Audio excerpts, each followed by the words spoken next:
Assalamu alaikum. My name's Ryan. I'm from Sheffield in the United Kingdom, and I'm 20 years old. I can remember my first day at school, in primary school, because it was my brother's first day in secondary school as well. So um, I remember going to school and like him in his new uniform and stuff. And I remember my mum weaving me and stuff. Um, I can remember um, I can remember that from primary school, and that was my first memory probably. And I remember being a bit apprehensive because it's your new first day at school, sort of away from your mum, um, and that's my first memory of primary school. I've got a quite good relationship with my mother and father. I can remember when I was little, I've always been a bit of a mummy's boy, so it was. I can remember sort of a bit. It's a bit like a game, me and my mum versus my dad a bit. Um, and so not like a gang as such, but that was always sort of the thing. Not, it sounds a bit worse than it is. Like obviously I was still friends with my dad, but like for joking about, me and my mum sort of used to like gang up on my dad a bit because like it sort of. I remember like when I was little, he'd sort of pretend to like he'd like put a fist up to my mum, and just to get me annoyed, and I'd sort of go and try and get him and stuff.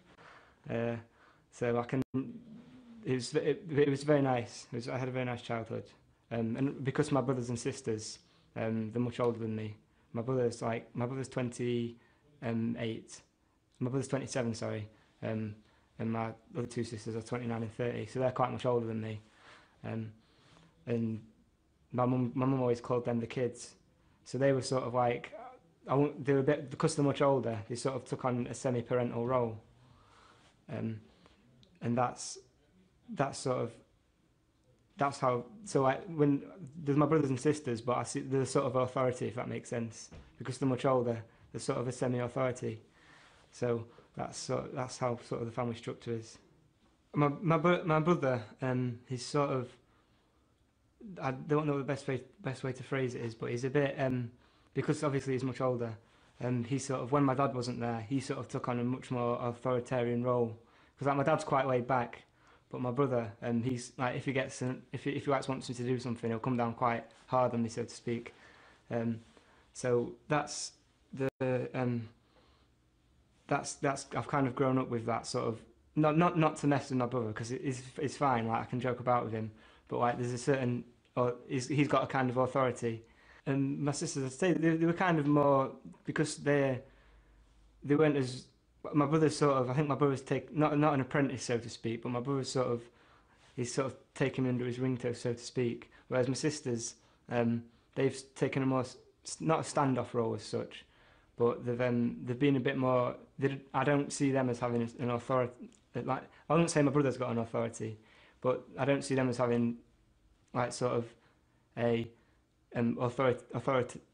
authoritative role over my behaviour. So that's what I've grown up with. I've sort of grown up with because they're much older. I it's sort of I was the young one, and then it was sort of like a hierarchy. Like my there was me, and then my brothers and my sisters, and then my parents as the final authority. But they're sort of the mid ground because I can tell my brothers and sisters, like not now obviously, but beforehand when I do sort of things that you shouldn't be doing, I could tell my brothers and sisters because they're sort of powy, and they'd like put me in line if it was something really bad, and that so it's sort of like a preliminary, it's sort of like a preliminary, it's hierarchy, so that's sort of what I've grown up with really. I remember being quite nervous because like at primary school, I was obviously everyone knows me because it was quite a small primary school. It's probably only like 200 or 300. Not there was probably about 20 in each class, and there was obviously only 7 years. So everyone knew me, and obviously when you go to it's sort of the analogy of a big fish in a small pond, and then a small fish in a big pond. So it was quite obviously you've got to adapt to that, and I remember being quite nervous about it, as you are really, and on the first day I sort of I tried to sort of I overcompensated because I'm built quite little, and I've grown. Obviously, I'm not so little now, although I'm still quite little. But when I was when I was younger, I was really little, so I sort of had to overcompensate for it, and I'd try and sort of, I'd do things to get me popular, like I'd behave up in class.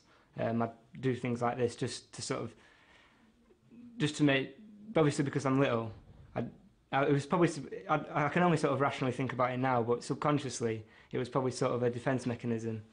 And even in secondary school as well, I didn't really stick with a group of friends. I think in secondary school I can count 5 or 6 different groups I'd hang about with.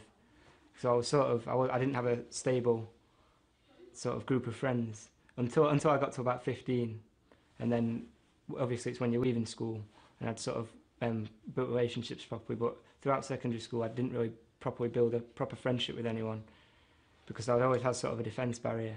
My parents, in terms of rules and boundaries, they set boundaries, but I wouldn't say I was hanging about with bad people, but I was hanging about with people who didn't have that. So I'd sort of, shamefully, ignoring them's a strong word, but I'd sort of treat them a bit, sort of, like, there were guidelines, but they weren't definite. In terms of, like, drugs and things, they're very sort of harsh against drugs, but not with alcohol. So I suppose, in terms of boundaries, they set them, but I saw them as guidelines as opposed to definite, like, strict boundaries, whereas they probably set them as definites. Whereas I was going out, I was staying out latish, because they set me boundaries for like 9 o'clock and I'd stay out till like 10:30. So that's, and they'd tell me off, but not severely. It'd just sort of be a slight reprimandment where, when you're a teenager, I sort of was like, oh, well, if that, you sort of, you learn by punishments and rewards, or at least I did. So because I couldn't see a punishment as such, I'd think, oh well, it's not that bad, so I can continue to do that. My parents, they're not very religious really. They do Christmas, it's sort of typical British family. They celebrate Christmas, they like Easter eggs, etc., etc. But they're not very. They don't sort of have a connection with God. But my auntie, she's very religious. She's a Christian. So there's sort of been an outward religious kind of thing, but I never took notice of it because my family are quite passive about it. And if you sort of bring up religious sort of things, they think, oh, here we go again, or not, or at least that's how it seemed to me. I may have inflated it myself. However, that's the impression I got. So my auntie was sort of, my auntie's very religious. She's a Christian. She goes to church every Sunday. She takes part in like church community activities and things. So I've had so I've known a significant amount about Christianity. But in terms of my parents, there wasn't much religion in the house at all. No. I remember one time when I'm not sure how old I was. It must have been when I was about 8 or 9. Because it's a bit of a vague memory. It's not like vivid. And I can remember going to this thing where, I'm not sure what it's called, but you go to church and you have like oranges with candles in. And I remember going to that one time. My auntie took me, and I think my brothers and sisters went as well. And I can't, because it's not a vivid memory, I can't remember much. But I just remember being in sort of a dark hall with an orange and a candle in it. And that's like the only thing I can sort of remember in terms of religious rituals. And in terms of going to church, maybe. Yeah, I think I went to Sunday school a couple of times, but I'm not. I'm not sure, and I can't remember. That's the thing, because I think I've been, but I'm not 100%. But I can remember sort of going to church on occasions, like funerals, weddings, etc. But in terms of like organised sort of regular times to go, there wasn't really anything as such. So it's quite an irreligious household. There's no strict guide. My parents call themselves Christian, but that's just the name, because they don't like strongly believe in a deity. I can remember going to my nan's funeral, and it was in church, and the typical sort of hymns, the speech that the vicar does, but I wasn't sort of listening as such. I wasn't really fussed because my parents don't really care if there's a God or not. So that had sort of been not inflicted, that's the wrong word, but that had sort of been passed on to me, where I was apathetic about it. But I remember being in church for funerals, and just this because there's cremations, and I remember just the curtains closing. So that's the only sort of vivid memory I have of funerals. Obviously, when you're obviously around 2001 and such, Islam was all over the news. But in terms of sort of meeting Muslims, there was one in my secondary school, but it's sort of a very homogenous area where I live in. It's very white, and there was only one. I think there was only 3 Muslims in the school, and I only had a couple of conversations, so nothing to really learn anything. It wasn't even about religion or anything. It was just like, hello, how are you, etc. But in terms of friends, the friends that I had, they were Muslim by name. Like I met them in drinking places, going out to like bad places. So they weren't very religious at all. And until I sort of got to college, and so that was in college. And until I sort of got to about 17, I didn't really know anyone who who was quite religious. And then there was only 1 or 2 people who I'd have conversations with here and there, but not discussing religion or anything. But when I got to about 17ish, I was, I got in I had a group of friends, where we sort of, this is where I sort of did things like do drugs and drink quite a bit, and I remember in terms of that was the sort of being around them sort of people and having them sort of experiences. I wouldn't say open my mind, because it doesn't open your mind, but it sort of opened a sort of, because the things that you're told, you realise that they're not necessarily how they are. So that sort of opened my eyes to think, well, if this isn't how everything's said, then what about other things?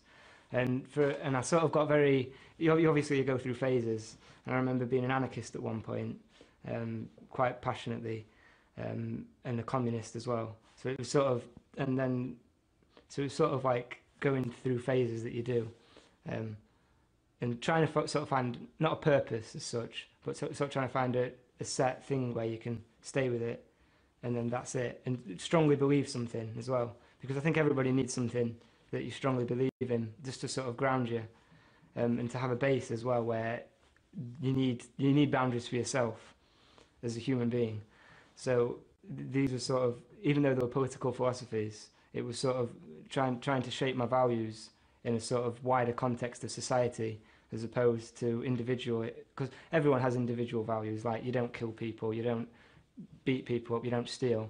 But in terms of wider societal values, I got sort of thinking, like, well, how do you fix, because you see problems in society like violence, murder, like injustice, like poor people, when there's people with lots and lots of money. So, and it sort of got me. So from then, I was thinking, how can we fix society, and how can, as opposed to an individual level of I can get through life, I was thinking, well, what philosophy and what doctrine can help everybody. It sounds a bit like sort of a heroic thing, but I wasn't really doing anything. It was just sort of my thinking, what's the best way and what's the best philosophies to sort of get rid of the problems we have in society, as well as just in general how people can live well with one another. Because what Islam says as well is that everything, you've got to start on yourself before you can start on other people. And I didn't have that, because I went from thinking about myself and not really a disregard for other people, and then I went to the other extreme of how can what's the solution for humanity and how everyone's problem's going to solve, and that's not realistic. So it was a shift of how did we get rid of the societal problems, and I was looking for a philosophy from that. A lot of people, when they get like into an idea, it's by a person, whereas I'd heard of the idea and I researched the idea. And communism on paper, it's everybody earns the same, everybody gets what they want. There's no poor people, and it sounds great because when you're sort of like 17, you're going through like the growing up stage anyway, so you don't think of really, you're sort of very idealistic about the way things are, and it's a great ideal, but it's not realistic. But I was looking at the idea of how great it is that everyone's fine and everyone can get by, everyone's gets on with each other, and a doctor will work for the same as a cleaner. It's unrealistic. So I was focused with the idea, but not as the people. It's like a lot of people, they get inspired by human beings who are part of that. But I wasn't really into that as such. In terms of researching and sort of learning about different religions, I found with the political philosophies that they weren't very, because you can sit there and you can say everything, but there's nothing incumbent on you to do the things, and it's very, there's no inner aspect to how you can sort of get that, which every human being needs. So I got a book on all sorts of different philosophies, all sorts of religions, philosophies, well, different books actually. I dismissed Christianity already because in this society, religion is generally in this society is quite hostile, and Christianity can be disproved, and it's not very logical either without sort of going too much into it. So I dismissed that, but I was sort of focused on Eastern religions like Buddhism, on Taoism, on these are other religions like Chinese sort of Eastern religions, and as well as Islam. But I found I did an eliminatory process, so to speak. If something didn't match up, I'd think, well, that's not for me. I'll leave that alone. And with the sort of Chinese, sort of Far Eastern religions, it's values to live by, but there's nothing spiritual. Like with Taoism, from what I read anyway, there were shamans and who did magic. And with Buddhism, there's no God either, and there's no outward influence. It's just this, and I found that, and also there has to be in my mind there had to be some external force. Like for a while, I was a deist, which is that God created everything and He's left everything alone. So everything that's going to happen has already happened, and it's not an active God basically. He created everything and then left it. So I was like this for a long time, but not actively or anything. I wasn't very spiritual. That was just sort of an idea, and it was essentially an eliminatory process where I eliminated a lot. I was reading about them all at the same time as well, and what I liked about some religions, I found they were in Islam anyway, but except they were more emphasised in Islam. And the more I read about Islam, there wasn't any. The only proofs, the only things that they could have against it was, oh, there's no God, there's no, it's just rubbish. There wasn't any actual, real proof against it. It was sort of opinions that people don't like about it. And as I researched more into it, it seemed to make sense. It sounds cliche. It sounds really cliche, but it seems to it's an all-encompassing religion because it covers everything. Like it covers it gives you obligations that help everybody. And the interesting thing is though, whilst I was sort of researching, and it got to a point where I'd sort of abandoned everything else because everything, as I said, everything that was in other religions that I liked, it was in Islam, but it was emphasised more. And I think every Muslim has to research other religions just to see how magnificent the gift that we've got from Allah, because everything that you like in other things that you may think you like, it's already here for us, but it's better.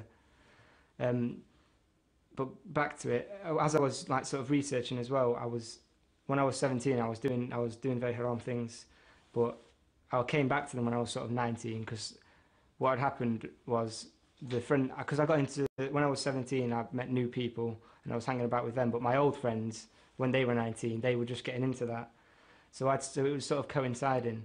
I was reading more and more about Islam, and it was also I was researching Islam for about 9 months. After I'd eliminated a lot of the other religions quite early on, and then my main focus was just reading about Islam to see if it was the religion of God. Um, and the more I read about it, I was reading books that I'd been given. There's a lot of research online because there's an abundance of material, even though it's very sort of Salafi orientated. The core principles of sort of Tawheed and the prophethood, that's there. So the more that made sense to me already, but it was just a case of is it true? Because the other religions, like Judaism, believes in one God and they believe in prophets. But it was how is this not the advancement, but the continuation of those religions, and it was reading more and more about the Prophet sallallahu alaihi wasallam, and how he was with people, just about his mannerisms, and how even under the worst oppression that we can imagine, he didn't. There's an example from the Prophet sallallahu alaihi wasallam where he says, not where he says, but where he was preaching the message, and then the Quraysh, they said, "We'll give you everything, just stop preaching it," and he didn't, and that was a very poignant moment because that proved that he wasn't doing it for the sake of what people would say. Like, he was doing it, like some people say religion is a controlling mechanism, whereas he would, if that was the case, he would have taken what he needed and then controlled the people. But that wasn't what he was about. And also in the Quran there was an article I read, and it was about the scientific miracles in the Quran, and obviously the one about the progression of the fetus in the womb, and also things about like the barriers in the seas. There's no way for I don't want to sound disrespectful, but there's no way a man 1400 years ago can know anything like this. And that was another thing, that this book wasn't from Earth. It was from an exterior place. Or it was external. It came from an external place, and because these things can't be known, it's just simply they can't be known. And also, the more you read it, it resonates with you. Like, there's a verse for everything, and there's no way a man over the space of 23 years can possibly at all do this, and for it to last and resonate with the human being for as long as it has. So, and that was another thing. It was realizing that the book of Allah was not from Muhammad sallallahu alaihi wasallam. It was from another place. It was from Allah. I was very much at a crossroads kind of thing, because I'd watched a lecture on the Messenger of Allah sallallahu alaihi wasallam, and something that was said made me cry. So by that point, I'd already sort of gone past the threshold. I was not technically, but I believed in myself that I was a Muslim, but I was also I was living a sort of haram lifestyle ish, not terribly so, but I was doing things here and there, and it was coming to very much sort of a crossroads, and I had to decide at some point, because I kept putting it off, because I'd already decided and I kept putting it off, thinking, oh, I'll do this later, but it comes to a point where I don't know how long I'm going to live. I could die tomorrow, you could die tomorrow, anyone could die tomorrow, and if you don't make that, if I died in that state, then I wouldn't be a Muslim. I hadn't said my shahada, so that was me done. So I had to get to a point where I'd not frighten myself, but realise the reality of what was going to happen if I didn't do it soon. And then eventually I was like, enough's enough, and I took my shahada. I took my shahada in the masjid with a couple of brothers, and they were all right, yeah. And then we went out for some food afterwards. I recognised that there was different sects almost immediately because it was around the time of the Mawlid of Rasulullah sallallahu alaihi wasallam. And then I heard people saying this is an innovation, this isn't an innovation. So I'd already realised by then there was quite a significant split. This was almost immediately, like literally about a week after. So then I'd realised that there was sort of different paths to choose. When you're very new, the Salafi religion. It's very simple, and it's because they don't follow anybody. They just say if you can find something that disproves somebody who studied all their lives, then you go with that and ignore that. So that's for someone who's new. That's very easy. And also the people who shout the loudest get heard, and they're the ones who shout saying innovation. This is shirk. This is bid'ah, and etc. etc. And when you're new, you're just concerned about being safe because there's a numerous hadith about the penalties of innovation and setting up partners to Allah, and so you just want to be safe. So I wasn't Salafi, but I was leaning ish that way because it seemed safe, and it's easy to get scared into that sort of idea that nothing, that's it. But I found that it's unspiritual. But at least I found that anyway. I can't speak for everybody, but I found it lacks spirituality for me. Probably about 5 months. It was probably about 4 months later. I was at a lecture, and somebody and the speaker said that Hassan and Hussein they are the leaders of paradise because obviously they're the leaders of the youth, but nobody enters into paradise as an old man. So as soon as I found this out, I was like, who are these people? And why I don't understand why there's not a huge focus on them, and how can people be better than these? Obviously, except the Messenger of Allah sallallahu alaihi wasallam. There's no, how can somebody be better than the leader of the people of paradise? So I was, and obviously the school of Ahlul is very focused, rightfully so, on the guarders of the religion. Naturally I inclined to read about this, but I still had my preconceived idea because I'd been sort of warned away, like because I heard things like they've got the Shia, they've got a different Quran, they worship Ali, and they do all this, that, and the other. So I'd sort of not been scared away, but I had this in the back of my mind when researching and asking questions to people, but the more I found out. It was around the time of the martyrdom of Fatima, salamullah alayhi, and so this was obviously I read into this straight away. It was around the time of the martyrdom of Fatima alayhi and salamullah alayhi, and so I read about this, and obviously some companions, what they did, I couldn't find a decent. There was no response because even in the books. Even in Sunni books, it says that they went to the door with firewood, but there's no if Fatima is a part of the Messenger of Allah sallallahu alaihi wasallam, then why do you go to somewhere to try and gain allegiance from her? Isn't she right? That was the logic that was in my head, obviously. So I couldn't. There wasn't a decent response for me, and the questions that I was asking because I wouldn't say I was looking to disprove the Shia, but I was trying to find answers that could be put up against it, and the only answers that I was delivered was, "Oh, you're in dangerous land. Don't read into this." So the religion was perfected before the Messenger of Allah sallallahu alaihi wasallam died. I got in contact with a friend who was a Shia, and he took me to a majlis, and I went to that. That was actually the majlis of the martyrdom of Fatima salamullah alayhi. So I went to that, and then afterwards we went to the Shia Centre in Sheffield, and I got a book called Peshawar Nights, and I read this book whilst also looking for things to say. I was looking for answers to what this was saying, but I couldn't find any because it's all in Sunni books, and what has happened is it's recorded in everyone's books.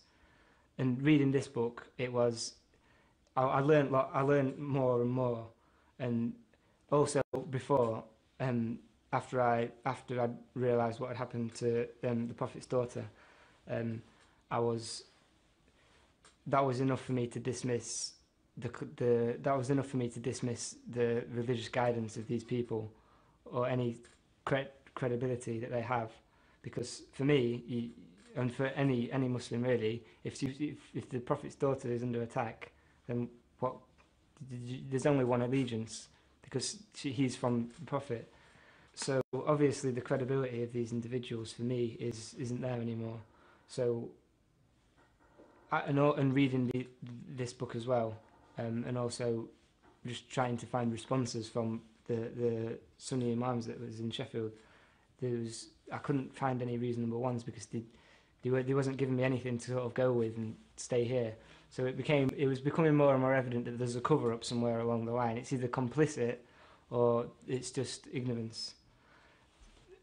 And obviously, I don't want to. Obviously, not people aren't ignorant. People can go by themselves. I don't want to say that, but there's only, even just a scratching the surface, you can see something quite clearly.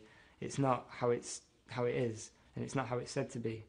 And also, if everybody was friends and everybody got on, then why, less than 70 years after the death of the Messenger of Allah sallallahu alaihi wasallam, how come his grandson is left alone in Karbala, and how come he's got no companions, and the other person has a massive army? This doesn't happen if everybody's friends, because it gets passed down. So clearly, somewhere along the line, something's gone terribly wrong. And all these things, it's too much of a coincidence. And also the arguments, it's either one school is the creation of a Yemeni Jew who would have been dismissed immediately, and also a lot of Shia, the Sayyids. So how can all these people who are descendants from the Messenger, as well as normal people as well, or everybody's normal, but you understand, how come 15% of the entire Muslim Ummah has been taken away by one silly little Yemeni Jew, compared to the other thing, which is the religion has been polluted and manipulated for political power? So it's a no-brainer for me. And then it came to a point again where it was either go with what seems logical, or go with what would be nice to believe. And I came to a point where I had to choose, obviously, the one that the evidence supported and that history supports. So that's when I became Shia. The story of Imam Hussein alayhi salam, it's hard to comprehend. It took me a while to understand how it all happened, because I don't understand how it does happen to the Prophet's the person who's been sent as a mercy to all mankind. How does 60 years after he has gone, how does his progeny and the guardian of the religion, how does he come under fire from the enemies of Islam? And the first time I read about this, it was very hard to not believe. It was hard to believe almost, because it's all, I don't understand how it happens. How can this happen when everybody's friends? How does it happen at all? Anyway, I was mentioning things to Sunni brothers, but they didn't seem to be so they knew that I was looking into it, and they knew that I was researching history, but they didn't sort of seem bothered by it at all. And I've not really received a negative reaction as such, except obviously when you're in the prayer rooms in public, people come in and they sort of look at you a bit weird. But as far as the people I knew, they're not too fussed. My parents, they've been okay, but there's still a bit they can't understand it quite, because obviously it's to a British family, it's quite strange that somebody will go for a religion that's not Christianity. So understandably it's strange for them, but they've not voiced any concerns as such. But I can still a bit. I can still tell they're a bit sort of uncertain as such, but they're generally fine with it. Alhamdulillah, they're fine with it, and generally. I'd like to think that when speaking to my parents, I bite my tongue a lot more, and I don't answer back as much as well. I try not to at all, but and also in general I try and do things and I'd be dutiful to my parents. I'm still not as good as I should be. I don't think anybody is, but I've got better. I've noticed myself. I've controlling myself a lot more since. I found it relatively easy to adapt to the prayers. The morning prayer takes some adjusting to, but and it's obviously some you can't you try to, but even sometimes now I still miss it. May Allah forgive me, but I I adjusted to the prayers fairly easily. In terms of in terms of fasting in Ramadan, that was fine because previously when I was researching into it, I fasted a couple of days just to see what it was like. So I sort of didn't know what to expect, but I had a previous experience, so I was after the first couple of days, obviously everyone feels it quite bad, but that was fine. Well, for me, it's quite simple. I either do them or I don't, and then I'll be judged as such. But in Sheffield, there's not a big Shia community at all, but there's a couple of brothers who I do know, and we sort of hang about in a sort of secure unit. And there's other groups. There's other people in the group. But in terms of, I find it generally, obviously it's difficult. Everybody slips up, but in general, of keeping the Islamic morals, I find that quite easy to do. In the future, inshallah, I'll be studying sociology at university, but I haven't really looked past that as such. I'd like to do something helping people, and sort of community work. But I haven't thought as far as that. I'm just sort of trying to get to university at the minute, and then inshallah after that I'll get a job helping people who are not mentally damaged but have had bad experiences, and to help them through life really.